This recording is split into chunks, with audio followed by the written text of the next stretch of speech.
Okay, so have you ever, like, wondered why you're drawn to certain people? I mean, we've all felt that kind of pull, haven't we? It's such a personal thing, right? Like, almost a mystery.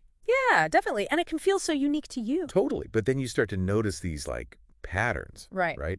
Especially when you think about what attracts men versus women. That's interesting. Yeah. So for this deep dive, we're gonna, like, explore that whole question, the science behind it, all the different forces that shape attraction, Yeah. you know? What do you think? Sounds good. Yeah. I'm ready. Awesome. So to really get into this, we dug into a ton of research. Yeah, a bunch of different areas, actually. Yeah. So like psychology, obviously, Mm-hmm. but also how relationships work. Right, the dynamics of all that, Exactly. And then there's that whole evolutionary side of attraction too. which is super fascinating. Totally. And of course, you can't forget about culture. Like, how could that not play a huge role? I mean, that's shaping us constantly. So we're basically trying to get to the bottom of what the research says about, like, the differences between men and women when it comes to attraction. Yeah, breaking it all down, Oh, you know. okay, so it's not just about, like, a feeling. Right. It's way more than that. Yeah, there's all this stuff going on beneath the surface. It's like a mix of instinct, the stuff we pick up from society, Yeah, societal programming. and then what we just personally find appealing. Totally. So where do we start? Right. How do we even untangle all that? Well, a good place to begin is with the science of attraction, right? The basics. Makes sense. And it's important to remember that it's not just one thing that makes someone attractive. It's a whole bunch of factors all interacting together, like biology, the environment we're in, and then our own individual preferences. So it's like this complex recipe. Exactly. Okay, so when we look at the science, we can't ignore evolutionary psychology. Can you give us a quick, like, overview of that perspective? Sure. So basically, evolutionary psychology suggests that a lot of what attracts us is connected to our ancestors and like how they successfully reproduced. So we're talking about survival of the fittest kind of stuff. Kind of, yeah. Yeah. The idea is that we're drawn to things that would have signaled back then that someone was healthy, able to have kids, or able to provide for and protect a family. So those instincts are still with us today. Exactly. It's in our DNA. And this is where it gets really interesting because evolutionary psychology suggests that there are some, like, average differences in what initially attracts men and women. So what does it say about men? Well, from this perspective, men has often been considered more visual. Okay, that makes sense. So their initial attraction is often triggered by signs of youth and fertility. So, like, what kinds of things are we talking about? Well, think about it. Clear skin, Mm-hmm. symmetrical features, those can visually signal health. Okay, I see. And even something like the waist-to-hip ratio, there's research that suggests certain ratios are subconsciously linked to reproductive hormones. Wow, that's wild. So it's like these subtle cues that we might not even be aware of. Exactly. It's all happening beneath the surface. That makes sense, like on a primal level. Mhm. And what about women? What tends to draw them in, at least initially, according to evolutionary psychology? Well, the argument is that women, on average, tend to be more attuned to signals of security and stability. So someone who can provide. Right, exactly. This could be anything from confidence to social status to signs that someone is able to provide resources and protection for themselves and potential offspring. So like a guy who's got his act together. Yeah, basically. For example, if a guy displays competence or ambition, that might be subconsciously interpreted as a good sign. Like he's a good provider. Exactly. Someone who can take care of things. It's like those qualities become attractive because they signal something deeper. Right. It's not just about the surface level. No, it's super important to remember, though, isn't it, that these are just general trends across different cultures? This isn't like a rule book for how every single person behaves. Absolutely. Right. It's crucial to emphasize that we're talking about broad patterns that research has identified. It doesn't mean every man only cares about looks, Right. or that every woman only cares about status. Both men and women value both physical appearance and personality in a partner. Of course. But the research often suggests that the initial emphasis, the very first things that catch our eye, might differ on average. So biology might give us a starting point, but then there's the massive influence of the world around us. Right. So let's talk about how social and cultural factors shape what we find attractive. This is where things get really fascinating. Our societies and cultures have a huge impact on what we consider attractive. I mean, it's everywhere, right? Totally. It's Yeah. everything from the beauty standards that we see in the media to how social status influences who we find desirable. Yeah, like who's considered cool. Exactly. And even just the general norms of what's appealing in a particular time and Right, place. like what's in at the moment. It's constantly evolving. So it's almost like these cultural forces can like override our biological instincts. Or at least put a strong filter on them. Yeah, exactly. Yeah.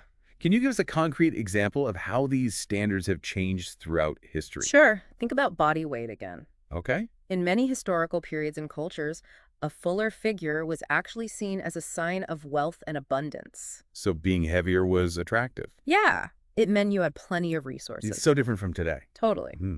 Right. In many modern Western cultures, there's a huge emphasis on thinness as the ideal. It's like the complete opposite. Exactly.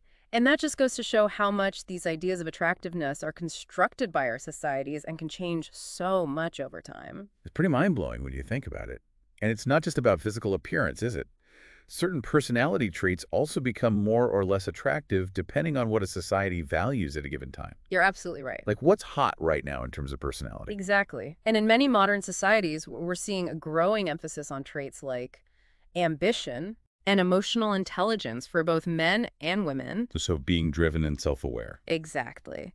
These qualities are often valued because they align with current ideas of success, partnership, and personal growth. Makes sense. Someone who's driven and also emotionally aware might be seen as a more desirable partner in today's world. Because they've got it together. Right. But even with all these shifts in cultural ideals, it seems like some personality traits just have like a universal appeal. Oh, definitely. What are some of those? Like the winners in the game of attraction, no matter what. Well, having a good sense of humor is always up there. Of course, who doesn't love to laugh? Exactly. Being kind is another one. Yeah, kindness is always attractive. And being intelligent consistently ranks highly across different cultures and throughout history. It's like those qualities never go out of style. Exactly. There's something fundamentally appealing about someone who can make us laugh, who treats others with compassion, and who can engage us intellectually. It's like a winning combination. And actually, research has shown that a good sense of humor can really significantly boost someone's overall attractiveness. So all you funny people out there, you're in luck. That's right. Keep those jokes coming. Okay, so we've explored the science and the societal influences. Now let's tackle some of the common myths and misconceptions that often pop up when we talk about what attracts men and women differently. Yeah, it's time to bust some myths. Totally. Because pop culture often oversimplifies things and perpetuates some really inaccurate ideas about what men and women are looking for. Absolutely. And one of the biggest myths out there is that men only care about looks. And women only care about money. Right. It's like the super shallow view of attraction. And it's just not true. Not at all. Reality is so much more complex. What one person finds attractive is incredibly individual. It's like we all have our own unique preferences. Exactly. And many men deeply value having an emotional connection with someone. Yeah, they want that deeper bond. And physical attraction is definitely a significant factor for many women. Of course, it's not like looks don't matter at all. Right. It's not this simple one-dimensional equation. It's way more nuanced than that. Absolutely. What's another misconception we should clear up? Well, there's the idea that opposites attract. Oh, yeah, that one. Like, the key to a successful relationship is finding someone who's your complete opposite. But that's not really how it works, is it? Well, while differences can definitely create initial interest. Like that spark of something new. Right. And maybe even a sense of balance. Right. Research actually suggests that long-term compatibility often comes from having similarities. So being on the same page. Exactly.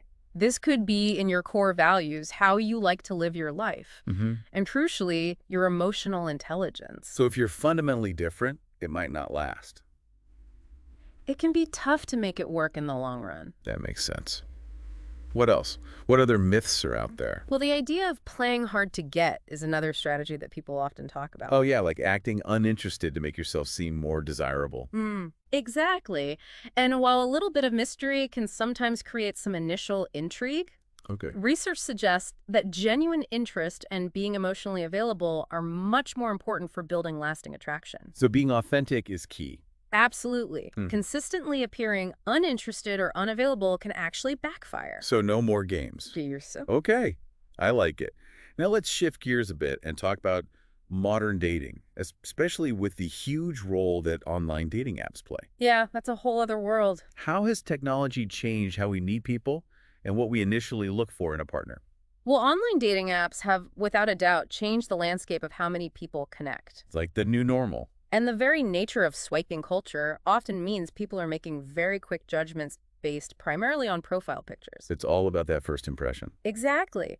And that can initially put a strong emphasis on those more surface level aspects of attraction. You're seeing a picture first, after all. Right. It's like that split-second decision. So those first few seconds are heavily weighted towards visual cues. But does what catches our eye in those initial swipes really translate into what we prioritize when we're looking for something more meaningful? That's the big question. Yeah, like does that initial spark lead to something deeper?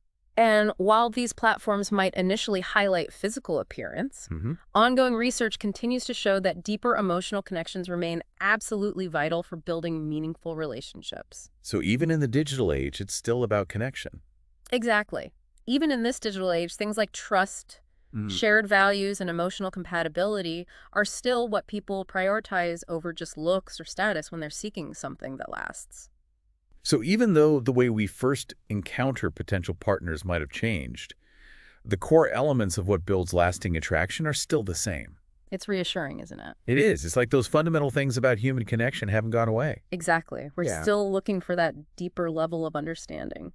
So to wrap things up, it seems like understanding both our biological tendencies and the influence of culture can really help us navigate the world of attraction and relationships. Absolutely. It's all about knowing yourself and what you're looking for.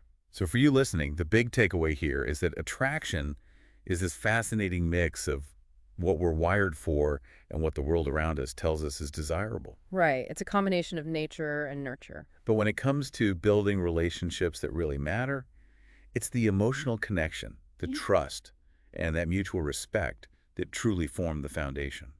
Couldn't have said it better myself. And on that note, here's a final thought to chew on. Considering this constant interplay between our biological inclinations and the ever-shifting sands of social norms, how might our understanding of attraction continue to evolve in the years to come? That's a great question. It's something to think about for sure. Definitely. It'll be interesting to see how things unfold. Thanks for joining me on this deep dive. It's been a fascinating conversation. My pleasure. Thanks for having me. Until next time, keep those questions coming. And keep I'm exploring. here to dive into them with you. Absolutely. See you next time. Bye.